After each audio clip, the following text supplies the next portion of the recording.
Hi, I'm making a game about a sad Mars rover. This week I wanted to tackle how the game looks, because we've all had lots of fun making jokes about how I love making cubes, and while I do still love cubes, Minecraft forever, I thought it would make better watching if I focused on the graphics, because, you know, it's all grey in it. So we're going to go through all of the models that I've been making, how I put them into the game, and I've made them look better in the game, and just a few other bits that make the game just look that bit better.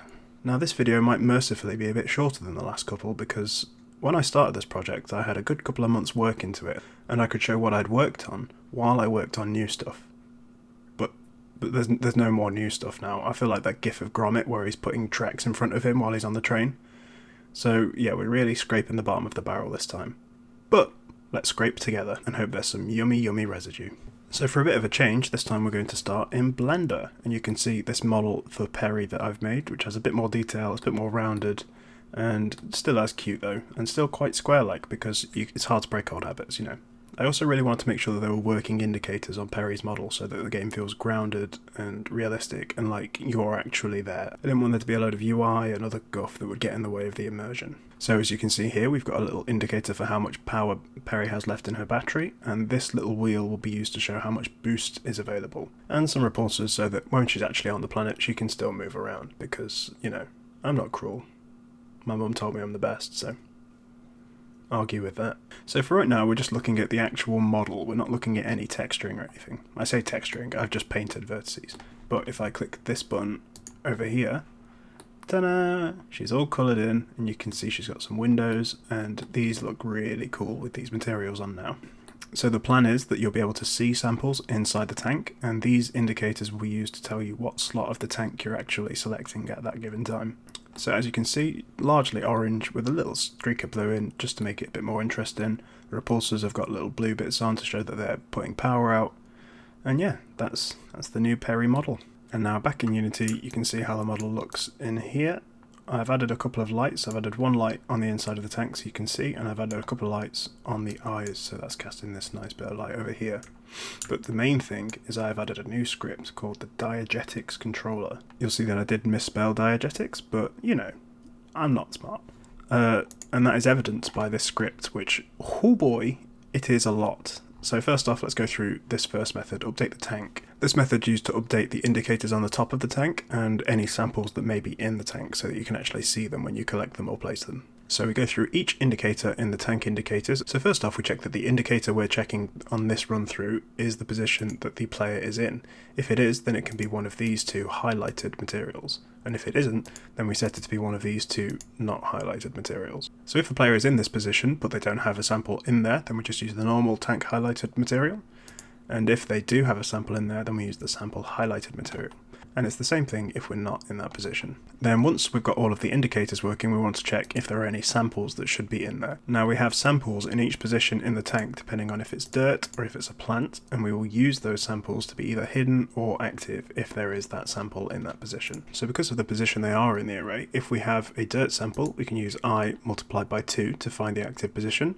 If it's a plant sample, we can use I multiplied by 2 plus 1, and if there is none, then we simply set all of them to false. And with that we get on to the horror. This method will update the battery and the boost indicators depending on how much battery power there is and depending how much boost there has been used at the current moment. So it's literally just we check if there is less than 80, less than 60, less than 40, less than 20, less than 10, less than 0, and we set all of the materials accordingly. There's probably a much smarter way of doing this, but I couldn't give a toss. And then it's the same for the boost, just out of 100 this time, and we check how many need to be applied. Which in code form looks horrendous, but in game form it looks amazing.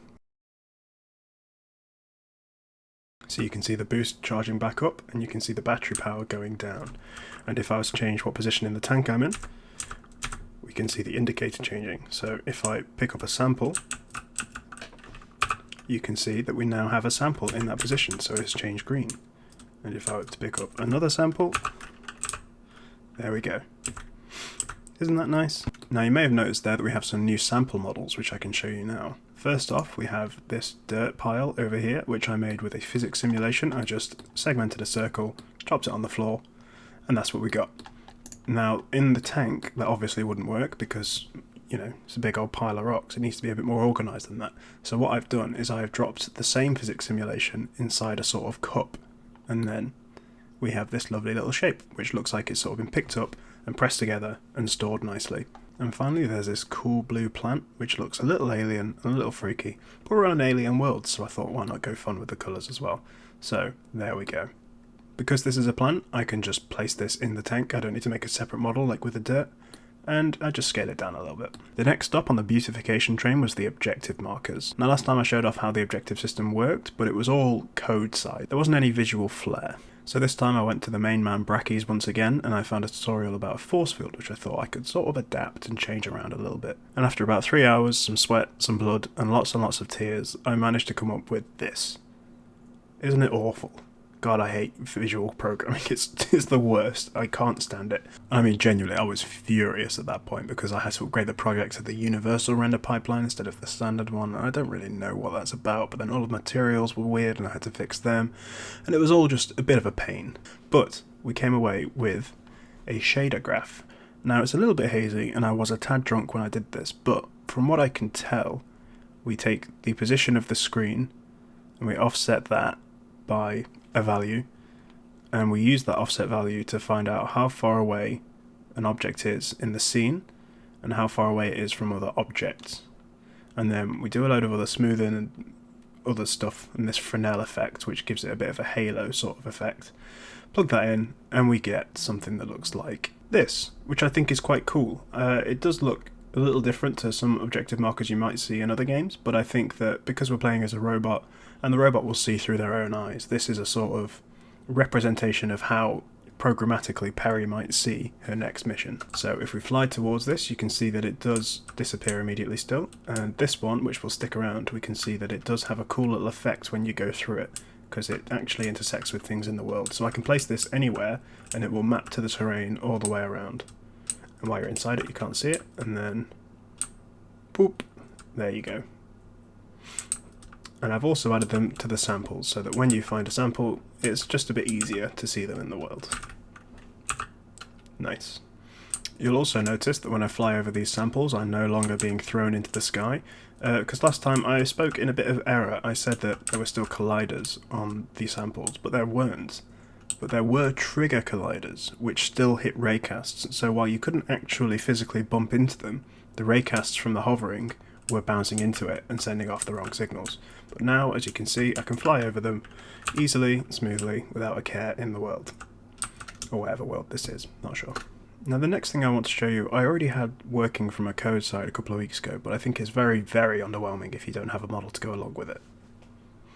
Basically, I want Perry to land on this planet in a sort of ship, and that ship should then be her home base of operations that she can return to during missions, so that she can recharge her battery, or that she can drop off samples, or pick up more plants to plant if she needs it. Now, as for what I want this home base to look like, I normally start out by doing a little sketch of what I want to model, because if I just go in and start modelling, it's not going to have any sort of...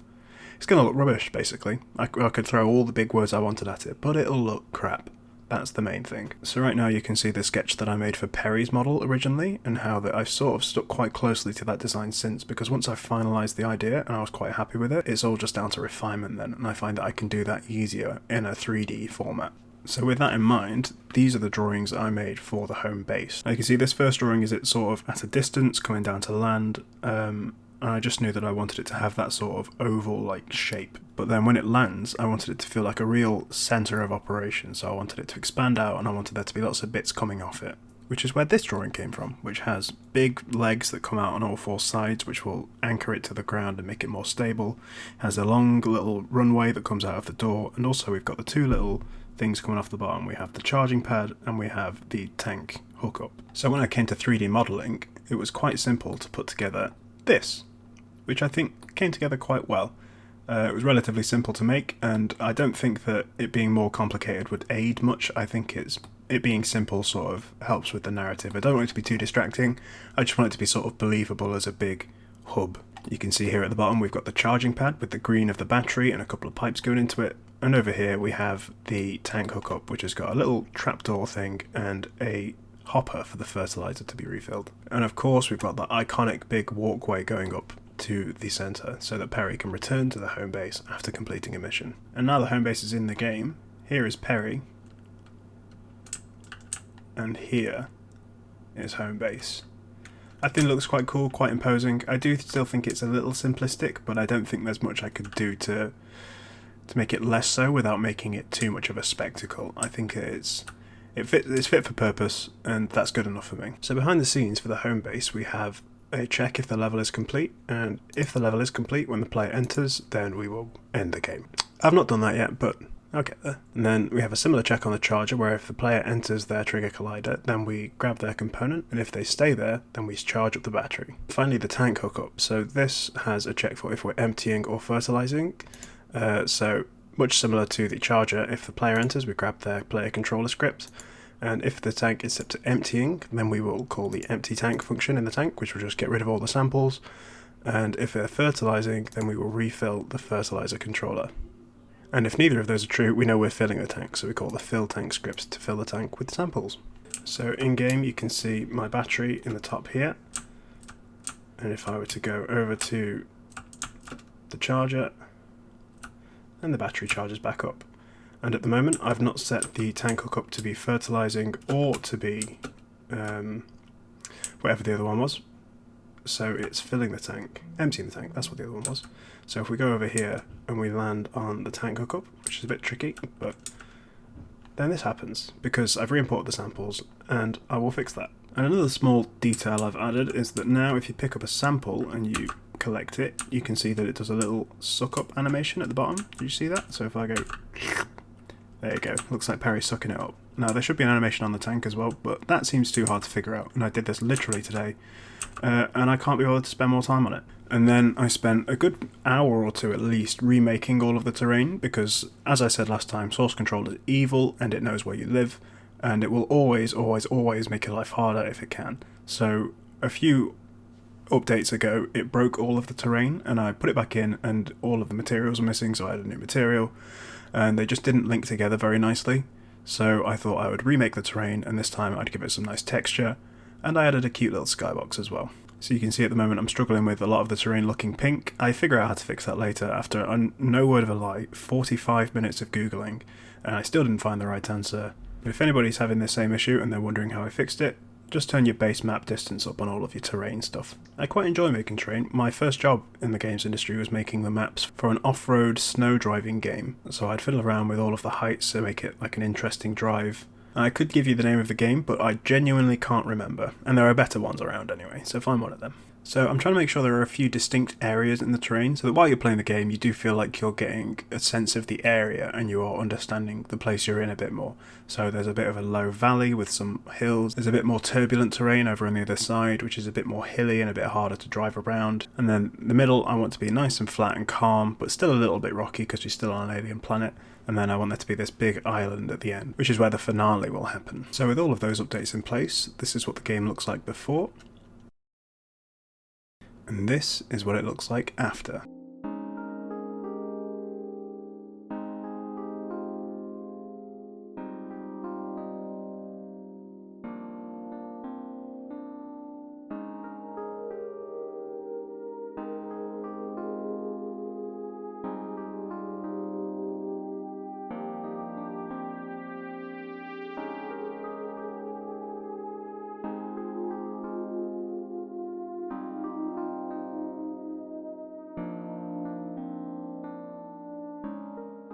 So that is how I made my game look, well, not grey. I'm not sure if I can say pretty, I'll leave that up to you, but it definitely looks better than a cube. To some. I still love cubes.